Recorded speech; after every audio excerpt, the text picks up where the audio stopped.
মুসলমান, তোমরা জানো না রোহিঙ্গা মুসলমানরা কোন উপহাস এর পাত্র নয়, করুণার পাত্র নয়।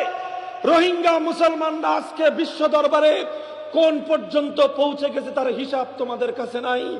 সারা পৃথিবীর মুসলমানদের কলিজার মধ্যে সবচেয়ে বড় সম্মানের আসন ইমামুল হারামাইনের আসন।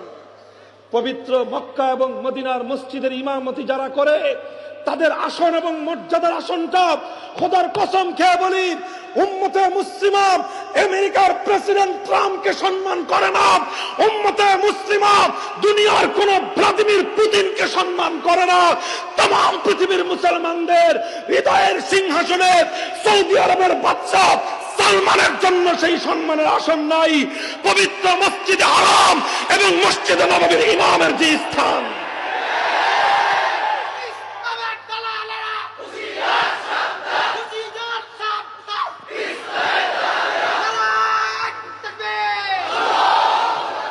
মোহতারাম হাজিরিন, শেখ আইয়ুব যার সুললিত কণ্ঠের কোরআনের তেলাওয়াত দুনিয়ার পনে 200 কোটি মুসলমানদেরকে মাতোয়ারা করে দিয়েছিল।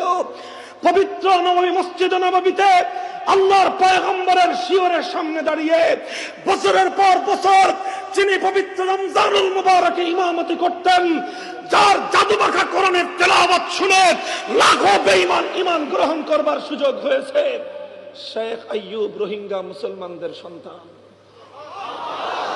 রোহিঙ্গারা কোন পর্যন্ত পৌঁছে গিয়েছে তোমরা জানো না।